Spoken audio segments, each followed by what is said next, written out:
दीप अमावस्या. दीप अमावस्येच्या दिवशी अंघोळीच्या पाण्यात आवर्जून या वस्तू टाकून अंघोळ करायची आहे. यामुळे 7 पिढ्यांचं दारिद्र्य नष्ट होईल. आपल्या पाठीमागं असलेली इडापिडा देखील निघून जाईल. नमस्कार, श्री स्वामी समर्थ सर्वांना. तुमच्या सर्वांचं पुन्हा एकदा आपल्या ह्या यूट्यूब चॅनेलवर खूप खूप हार्दिक स्वागत आहे.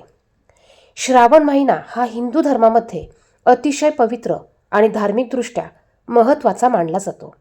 या महिन्यात येणाऱ्या अमावस्येलाही विशेष महत्त्व आहे आणि याच अमावस्येला अनेक ठिकाणी दीप अमावस्या किंवा आषाढ अमावस्या म्हणून दीप पूजन करण्याची परंपरा आहे. यावर्षी दीप अमावस्या 12 ऑगस्ट 2026 बुधवार रोजी येत आहे.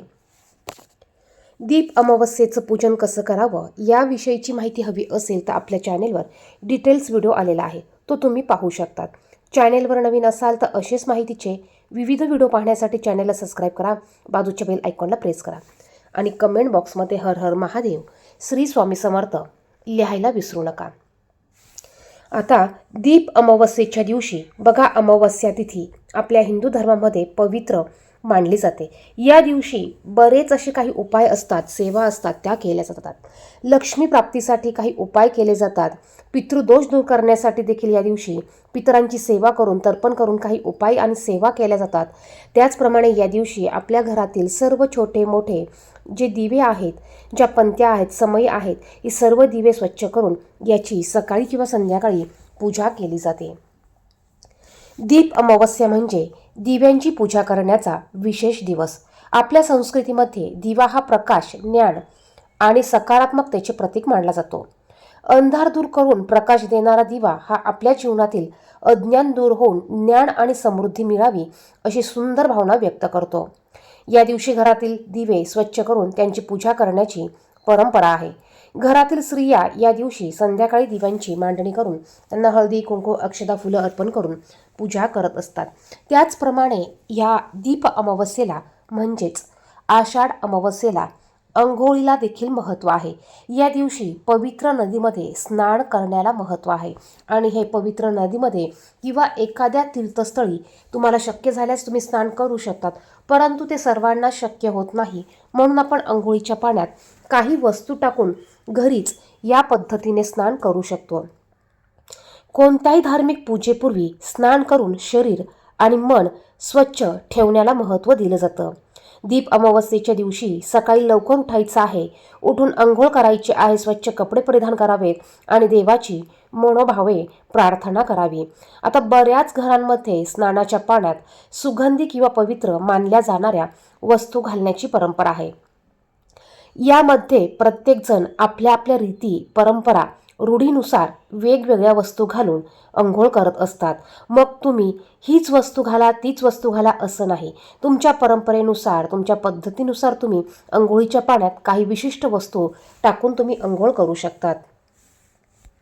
या पद्धतीने अंघोळ केली म्हणजे तुम्हाला धनप्राप्ती होईलच किंवा एखादी व्यक्ती असे न केल्यास 7 पिढ्यांपर्यंत दारिद्र्य येईलच असा कुठलाही किंवा म्हणजे असं होईलच असं सांगता येत नाही. परंतु एक श्रद्धा, विश्वास म्हणून आपण हा उपाय, ही सेवा, ह्या गोष्टी आपण करत असतो आणि म्हणूनच आपण अंघोळीच्या पाण्यात काही वस्तू आपल्याला घालायच्या आहे. सर्वात पहिली वस्तू म्हणजे तुम्ही जर का एखाद्या स्थळावरून किंवा पवित्र नदीवरून तुम्ही गंगाजल आणलं असेल तर तुम्हाला अंघोळीच्या पाण्यात 1 ते 2 चमचे गंगाजल तुम्हाला टाकायचं आहे.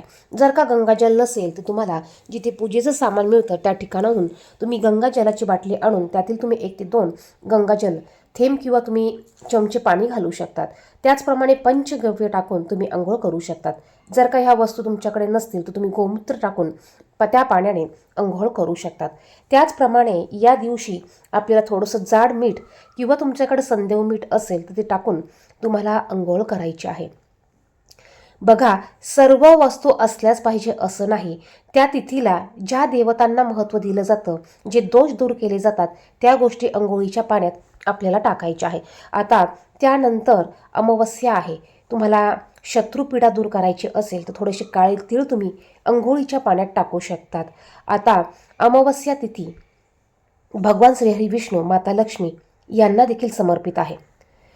त्याचप्रमाणे या वस्तू तुम्ही तुमच्या अंघोळीच्या पाण्यात टाकायच्या आहेच, परंतु जर का ह्या वस्तूंनी कोणाला त्रास होत असेल किंवा ॲलर्जी होत असेल तर तुम्ही लहान मुलांच्या अंघोळीच्या पाण्यात त्या गोष्टी तुम्ही बघूनच त्या टाकायच्या आहेत. आता या गोष्टी अंघोळीच्या पाण्यात टाकणे ही आपली परंपरा नाही किंवा उद्देश किंवा भीती निर्माण करणे नसून स्वच्छता, शिस्त, श्रद्धा, कृतज्ञता आणि सकारात्मक विचार वाढवणे हा यामागचा उद्देश आहे. आणि यामुळे आपली एनर्जी पॉझिटिव्ह होते, आपल्या अवतीभोवती सकारात्मक वलय तयार होतं आणि यामुळे आपला दिवस देखील चांगला जातो.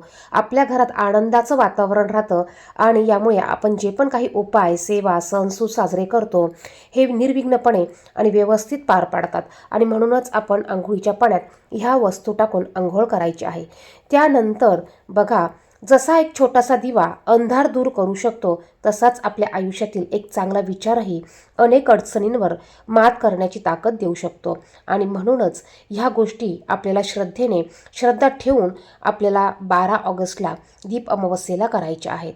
त्याचप्रमाणे या दिवशी आपल्याला दिव्यांची पूजा करायची आहे, देवांचं स्मरण करायचं आहे, आपल्या पूर्वजांचं स्मरण करायचं आहे आणि घरात सुख शांती नांदावी अशी मनोभावे प्रार्थना करायची आहे. या दिवशी तुम्ही गरजूंना तुमच्या यथाशक्तीने दान धर्म देखील तुम्ही करू शकतात. दीप अमावस्येच्या दिवशी आपल्या पूर्वजांसाठी आपण एक दिवा घरात प्रज्वलित करू शकतात. धन्यवाद. श्री स्वामी समर्थ.